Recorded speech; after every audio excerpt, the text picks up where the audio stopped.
Você quer saber qual ensino mudou a vida de milhões e pode mudar a sua agora?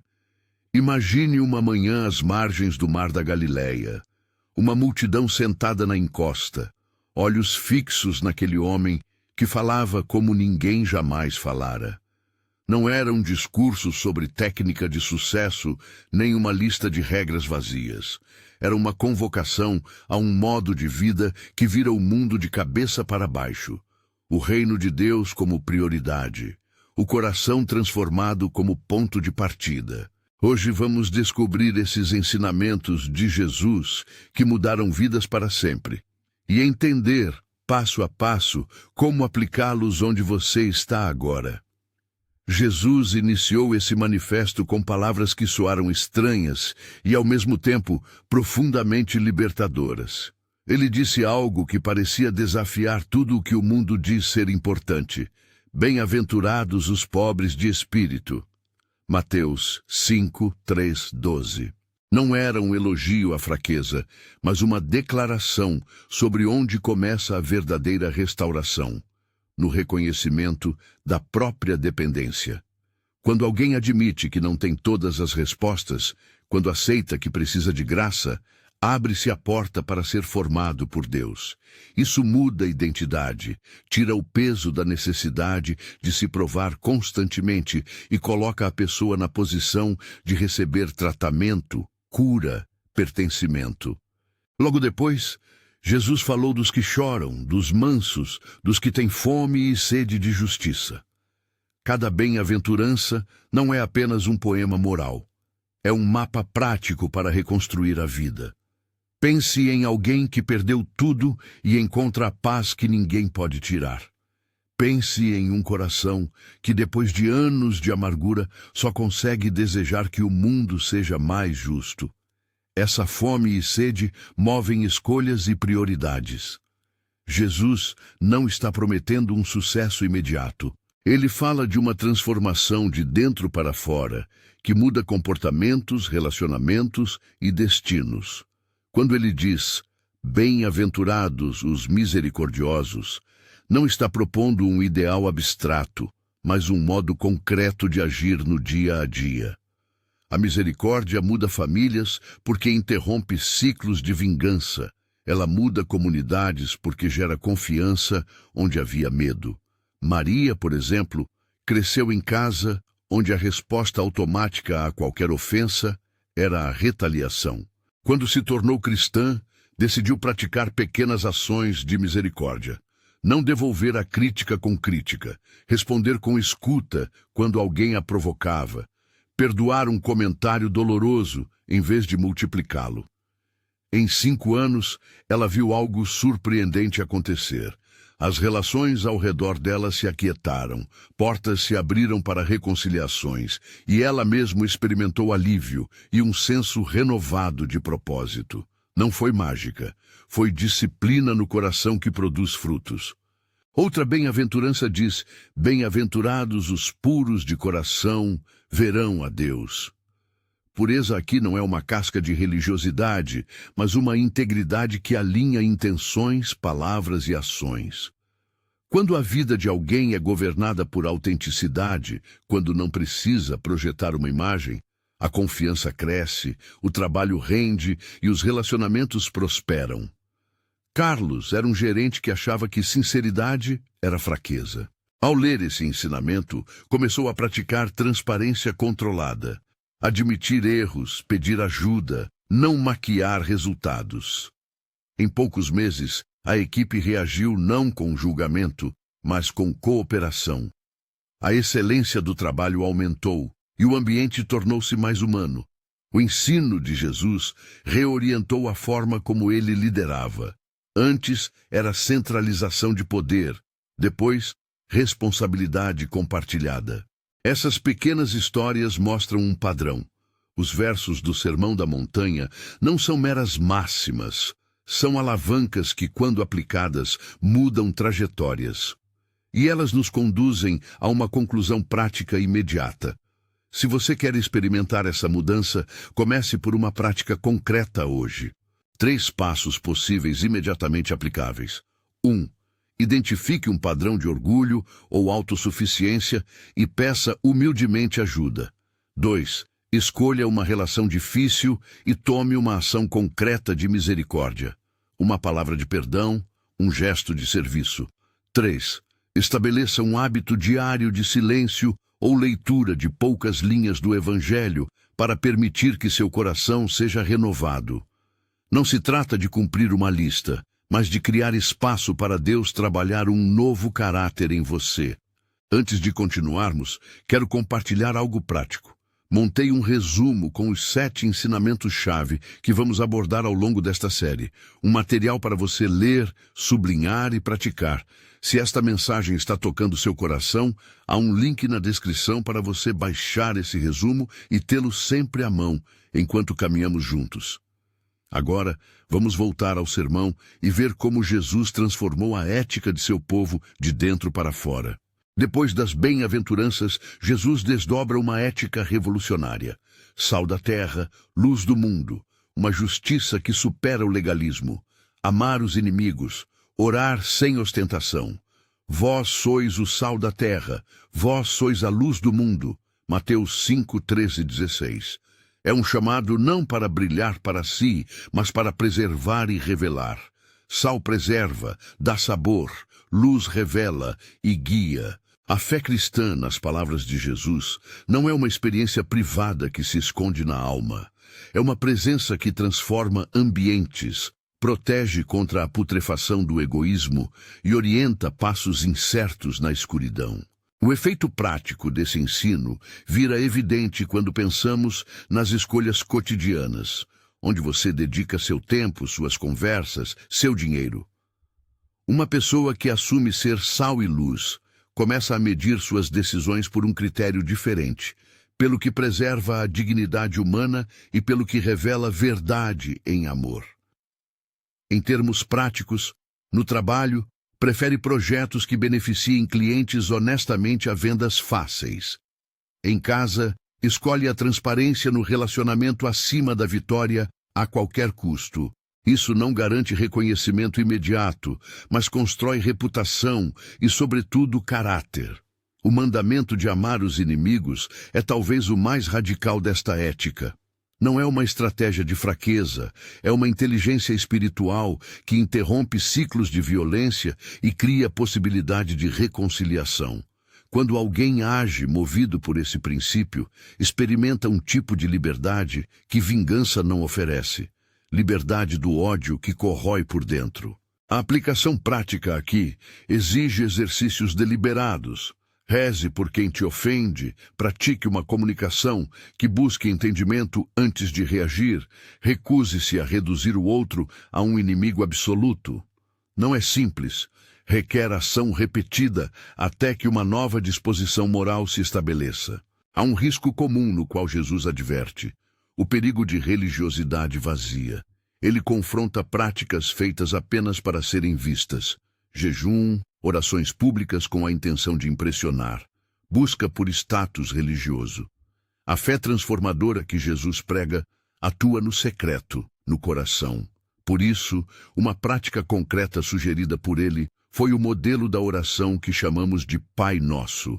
Breve, direta, conectada ao dia a dia, centrada em relacionamento com Deus e em dependência prática.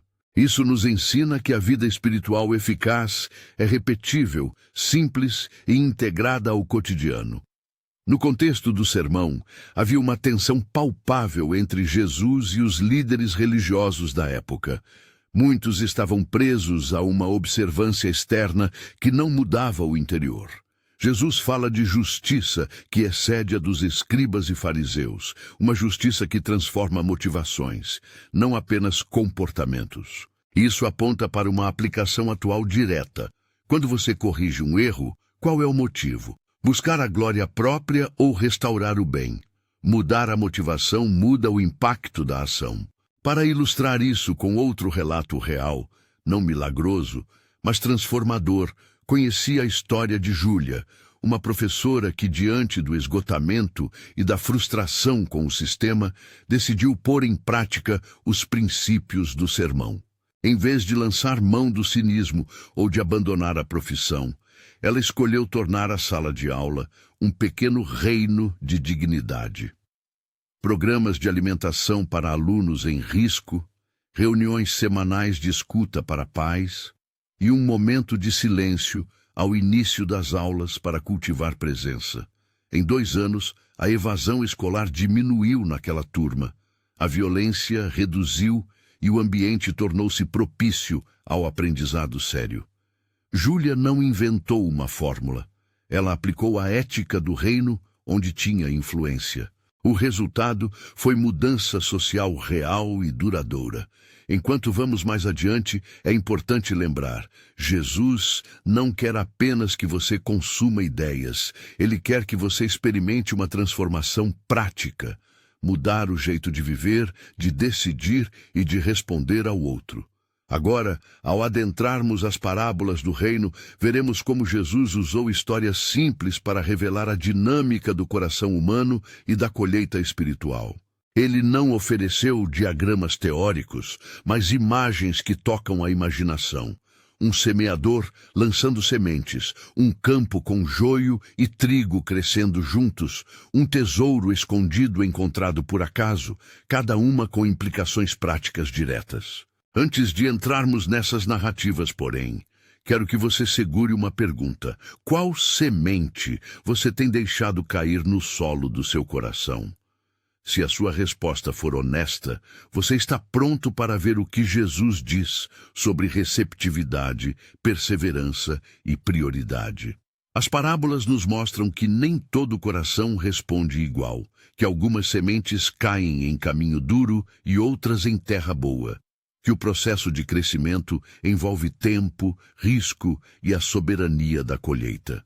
Em termos práticos, isso significa que o que você planta hoje, uma palavra de encorajamento, um hábito de oração, um investimento de tempo em alguém, pode demorar, mas produzirá fruto. Comecemos pela parábola do semeador. A essência, a mesma palavra produz diferentes resultados conforme o terreno do coração. O ponto de aplicação é claro e urgente. Cultivar terreno fértil é um trabalho deliberado. 3 práticas concretas para preparar o solo interior. 1. Disciplina de leitura e meditação diária para aprofundar a compreensão. 2. Confissão e arrependimento regulares que removam pedras e raízes de amargura. 3. Comunidade intencional que promova responsabilidade e amor mútuo. Não existe fertilizante instantâneo, existe prática fiel. E quando o fruto vem, ele confirma que o reino não é teoria, é realidade que transforma vidas. A parábola do joio, por outro lado, traz paciência e discernimento. Numa mesma plantação, o joio cresce junto com o trigo e a separação fica para a colheita. Isso nos ensina a humildade espiritual. Nem tudo precisa ser julgado prematuramente. Muitas situações pedem espera sábia e intervenção cuidadosa. No plano pessoal, aplica-se ao modo como tratamos a fragilidade alheia. Ao invés de expulsar alguém por um erro, considerar restauração e tempo para o processo. No ambiente eclesial, lembra líderes que a pressa em excluir pode ferir a medicina que o reino propõe. A parábola do tesouro e da pérola enfatiza a prioridade radical. Abrir mão de conforto e segurança pelo valor inestimável do reino. Isso não é um chamado à pobreza forçada, mas à prioridade correta. O que você considera tesouro? Onde investe sua melhor energia e recursos? Mudar essa escala de valores transforma decisões profissionais, familiares e financeiras. Uma aplicação prática imediata é revisar o orçamento e as agendas, cortar uma despesa ou compromisso que suga tempo e energia e redirecionar para algo que construa caráter, serviço ou crescimento espiritual. Pequenas mudanças no que gastamos e em como ocupamos o tempo revelam quem ou o que é nosso Senhor. Enquanto caminhamos por essas histórias, a figura de Jesus como mestre fica clara. Ele fala com autoridade e compaixão, convidando para um estilo de vida que exige entrega.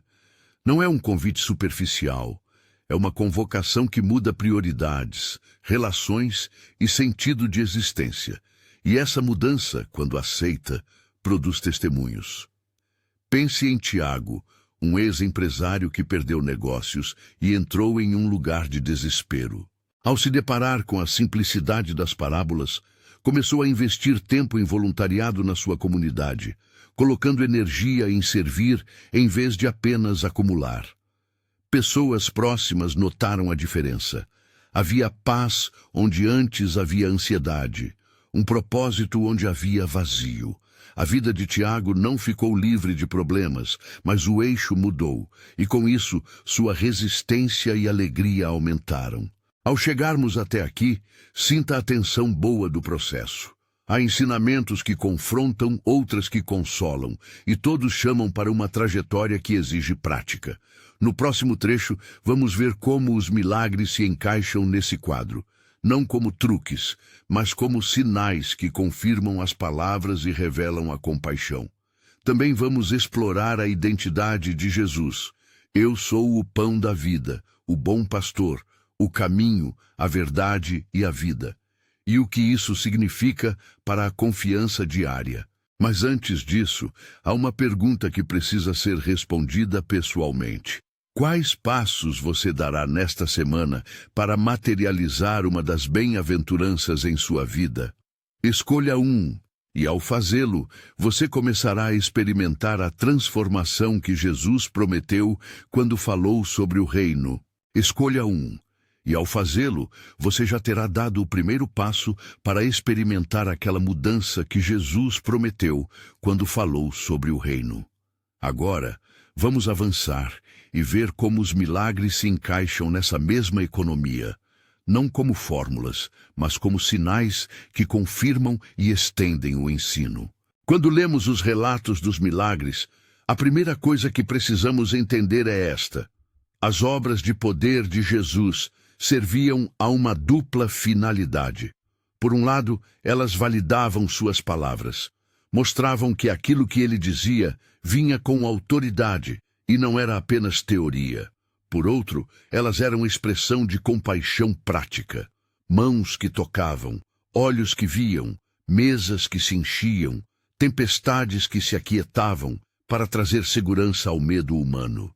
Pense na multiplicação dos pães. Foi um gesto que saciou uma fome física, mas ao mesmo tempo uma lição sobre provisão do reino, sobre partilha e sobre o cuidado de Deus com necessidades concretas. Considere 3 episódios como padrões que repetem esse duplo movimento. Primeiro, a cura de um enfermo. Pode ser um cego, um leproso, um paralítico. Jesus não apenas restituiu a função física, ele restaurou dignidade e reintegração social. A pessoa que antes vivia isolada volta a pertencer. Isso nos ensina que transformação espiritual e transformação integral caminham juntas. Não é raro vermos hoje ministérios que se ocupam somente do espiritual e deixam de lado o corpo, o trabalho e as relações. Jesus nos mostra um caminho de cuidado holístico. Segundo, o controle sobre a natureza.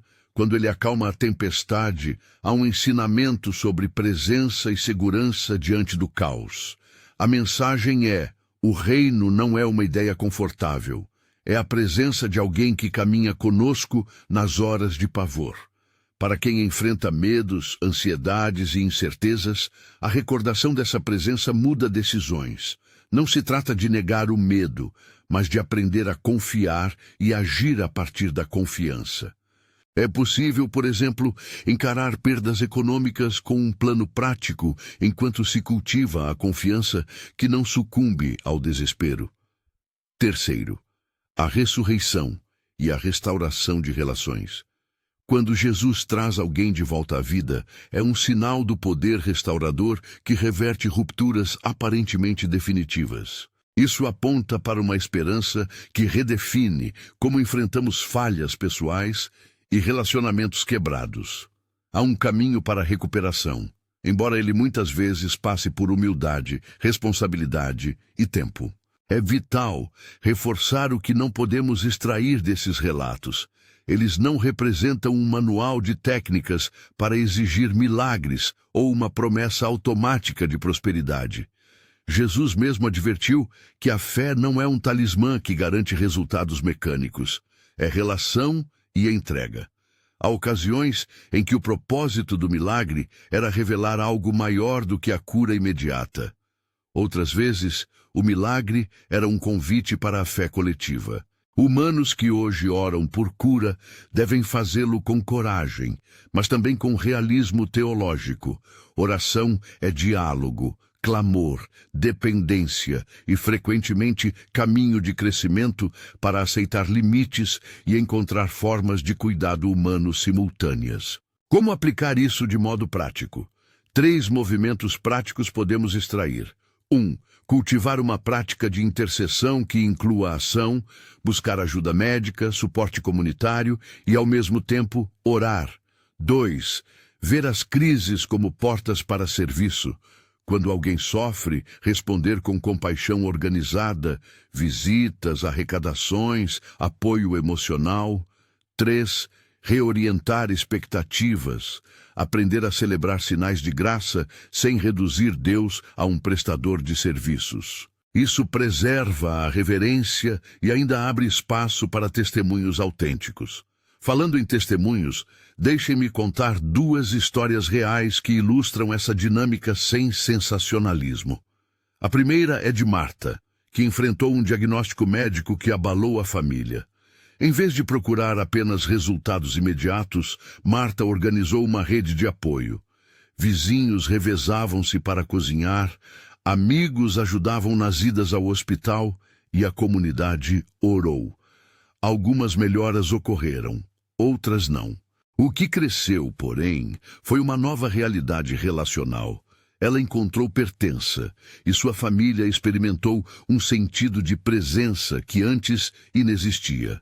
A cura, no sentido mais amplo, foi uma transformação de como viveram a fragilidade. Menos isolamento, mais confiança. A segunda história é de João, um homem que se encontrou pela primeira vez com a frase de Jesus, "Vem e segue-me", quando atravessava uma crise existencial após perder um emprego. Ele não recebeu de imediato uma porta profissional clara, mas ao envolver-se em serviços comunitários, um projeto de alimentação, uma oficina de carpintaria solidária, descobriu um sentido novo e um recomeço que gradualmente abriu possibilidades de trabalho alinhadas a seus dons. O milagre ali foi o reconhecimento de propósito, que acabou refletindo também em oportunidades práticas. Esses relatos apontam para uma verdade repetida nos evangelhos. Milagres e sinais confirmam que o reino está presente, mas a transformação que dura é, acima de tudo, transformação relacional e formativa. É por isso que devemos levar os milagres às suas implicações práticas. Quando vemos uma necessidade, respondemos com ação que revela compaixão. E quando recebemos uma intervenção de Deus, permitimos que isso nos molde para servir. Isso nos conduz a outra dimensão central dos ensinamentos de Jesus. Suas declarações, "Eu sou". Cada uma dessas afirmações é uma janela para entender quem Ele é e como a nossa vida muda quando o reconhecemos como tal. Quando Jesus diz, "Eu sou o pão da vida", João 6, Ele está apontando para a fonte que sustenta e dá sentido. Em termos práticos, crer que Ele é o pão não é escapismo, é uma mudança de prioridade. Onde antes eu buscava segurança em bens, status ou controle, agora encontro sustento em uma presença que alimenta significado. A implicação cotidiana é óbvia. Decisões alimentadas por confiança em algo maior produzem menos ansiedade consumista e mais generosidade. Quando ele se apresenta como o bom pastor, João 10, a imagem trata da relação de cuidado. Um pastor que conhece as ovelhas pelo nome, que protege, guia e dá sua vida pelas suas. Se aceitamos essa identidade, nossa vida ganha outro ritmo. Não somos seres isolados, mas pastoreados e chamados a pastorear. Isso transforma a nossa forma de liderança, de trabalho em equipe, de família. A liderança se torna serviço e proteção, e a pertença ganha cor de responsabilidade mútua. A fórmula mais desafiadora talvez seja: eu sou o caminho, a verdade e a vida. João 14. Essa afirmação aponta para a exclusividade relacional, no sentido de que Jesus se apresenta como rota para o encontro com Deus e o centro de uma vida orientada. Na prática, isso não é uma rejeição de bondade fora do cristianismo, mas uma convocação à fidelidade. Viver como quem segue um caminho exige escolhas coerentes, prioridades claras e compromisso com a verdade reveladora de Deus. Para quem busca sentido, assumir Jesus como caminho altera como se decide carreira, relacionamentos e tempo. Entre essas declarações, há também imagens que provocam disposição para o risco espiritual. Eu sou a luz do mundo. Pede que a nossa vida não se apague em comodidade, mas que gere claridade moral. Eu sou a ressurreição e a vida é promessa para quem enfrenta fins que parecem definitivos. Morte de sonhos, de relações e até a morte física, trazendo esperança que redefine medo. A disciplina de interpretar passagens difíceis é uma prática necessária aqui, quando Jesus fala com linguagem intensa. Se teu olho te escandalizar, arranca-o. Se tua mão te fizer tropeçar, corta-a. Ele usa hipérbole para marcar gravidade. É uma maneira de dizer: corte o que te destrói, mesmo que doa. A leitura espiritual nos convida a traduzir para os elementos reais da vida: vícios, maus hábitos, relacionamentos tóxicos. Da mesma forma, quando ele fala em comer minha carne e beber meu sangue, João 6, há leituras históricas e sacramentais diversas. Uma leitura prudente entende isso como convite à comunhão profunda, participação na vida dele, confiança e entrega. E reconhece também que tradições cristãs dão ênfases diferentes. Há interpretações legítimas variadas. Todas, porém, convergem para a ideia de que a união com Jesus é vital e transformadora, não uma prescrição literal sem contexto. Como isso transforma vidas práticas? Vejamos aplicações claras. Primeiro, identidade reformada. Se reconheço Jesus como pão, mudo meus critérios de segurança. Segunda, pertença e cuidado. Como ovelha do bom pastor, passo de isolamento à comunidade responsável. Terceira, missão assumida. Como caminho e luz, recebo vocação para influenciar o ambiente com coerência. Para interiorizar isso, proponho 3 práticas concretas. 1. Todas as manhãs, antes de checar notícias ou redes, pronunciar uma frase que lembre uma das declarações "eu sou" e pedir que ela molde o dia. 2. Fazer um inventário trimestral das prioridades financeiras e de tempo. O que eu considero pão hoje? E realocar recursos para aquilo que nutre a comunidade. 3. Encontrar uma forma regular de pastorear alguém. Por exemplo, dedicar 1 hora por semana para discipular, ouvir ou mentorear. Agora, avancemos para o tema central que amarra tudo: discipulado. Jesus deixou claro que segui-lo tem custo. Se alguém quer vir após mim, negue-se a si mesmo, tome a sua cruz e siga-me. Não é uma linguagem para desencorajar, mas para ser transparente. Seguir Jesus implica renúncias e escolhas que muitas vezes vão contra a corrente. O custo nem sempre é espetacular. Muitas vezes é a renúncia diária ao ego. Admitir erro, pedir perdão, colocar o outro acima do próprio conforto. A boa notícia é que o custo resulta em vida verdadeira. O eixo se desloca de acúmulo e autoproteção para doação e serviço. Discípulos bíblicos exemplificam isso. Pedro negou e depois foi restaurado. Sua vida nos mostra que fracasso não é condenação final, mas convite à dependência e renovo. João, o discípulo amado, nos demonstra proximidade e zelo. O leque de personalidades entre os 12 mostra que Jesus convoca gente imperfeita para uma missão real. O discipulado prático hoje passa por decisões concretas. Renunciar a rotinas que corroem relacionamentos, abraçar práticas espirituais que formam caráter e escolher servir onde você tem influência. 4 estratégias práticas para viver esse discipulado. Primeiro, hábito de confessionar e buscar restauração. Não carregar culpa solitária.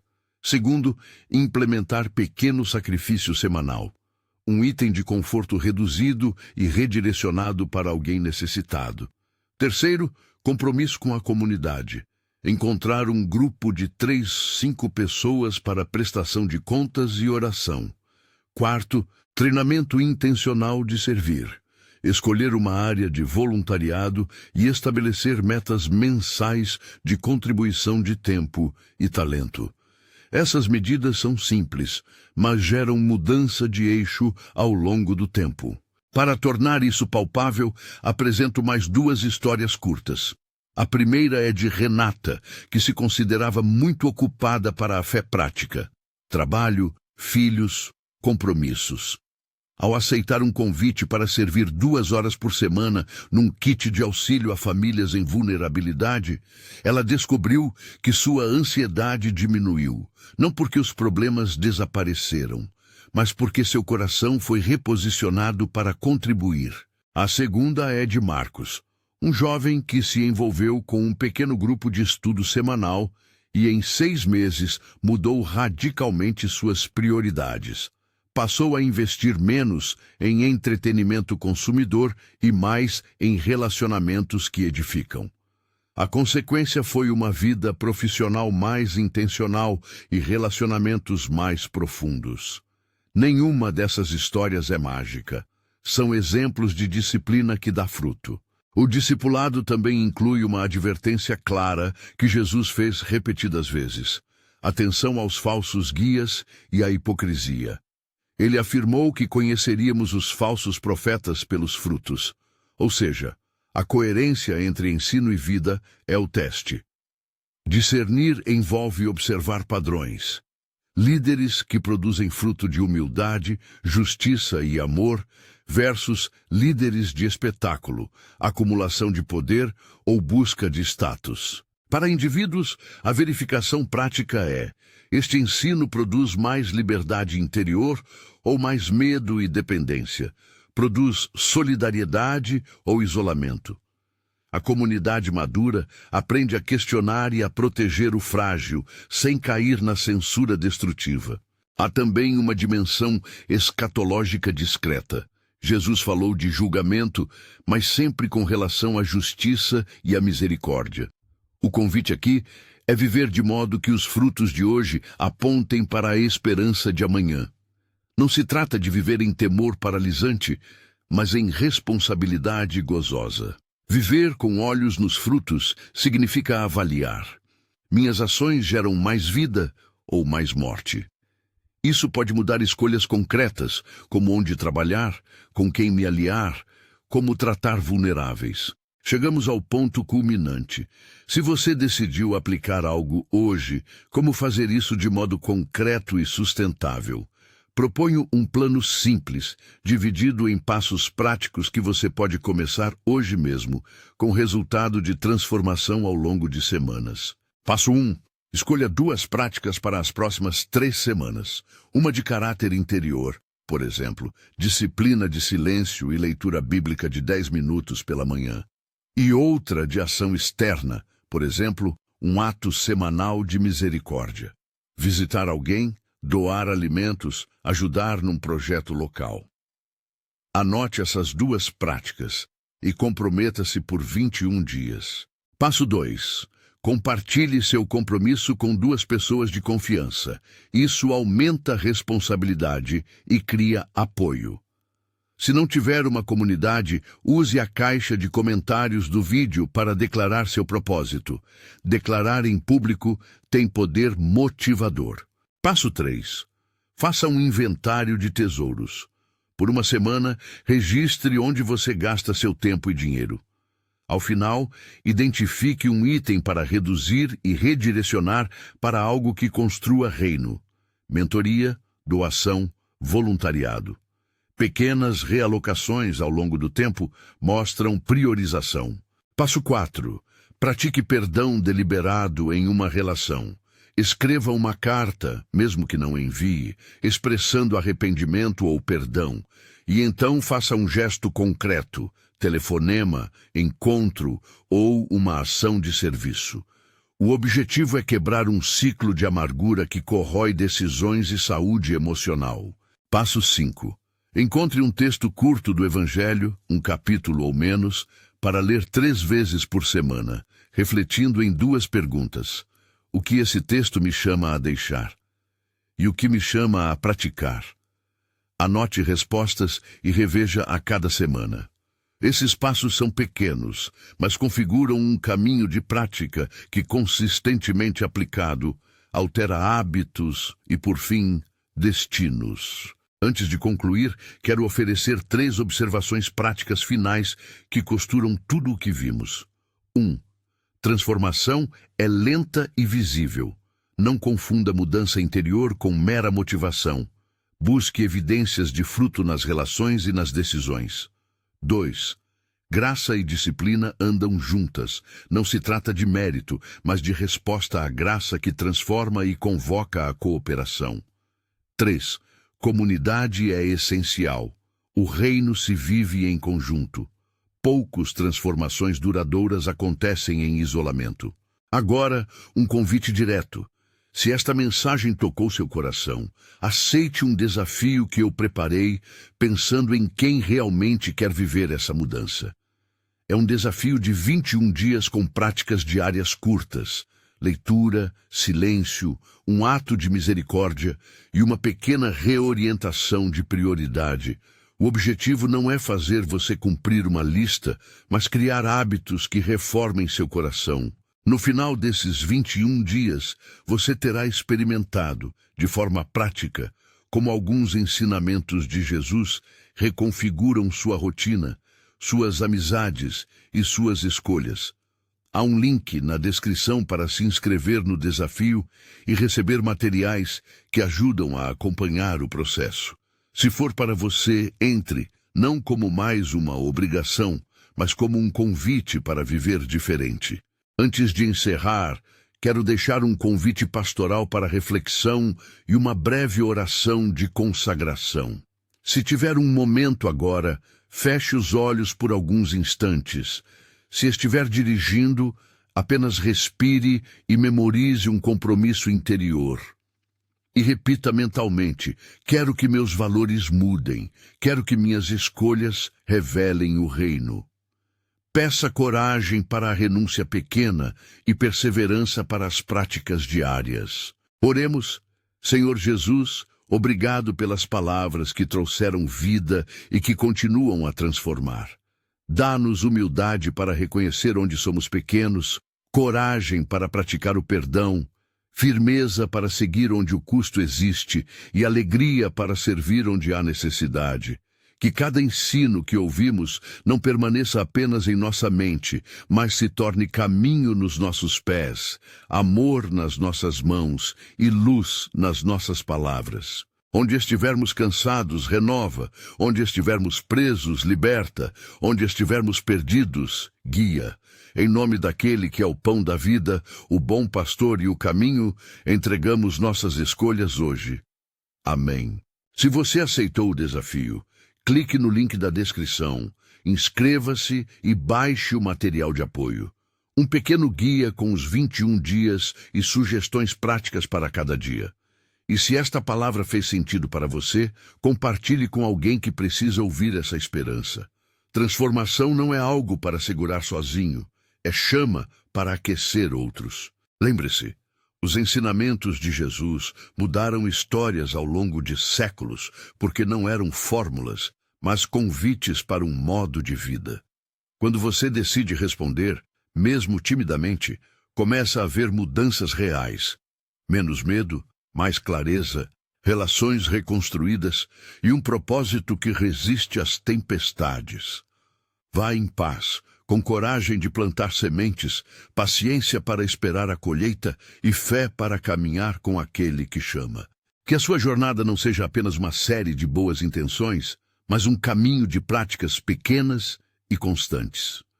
Escolha, hoje, uma bem-aventurança para viver, uma parábola para aplicar, um gesto de compaixão para realizar. E no fim de 21 dias, volte e nos conte o que aconteceu. Sua história pode inspirar outros a também serem transformados.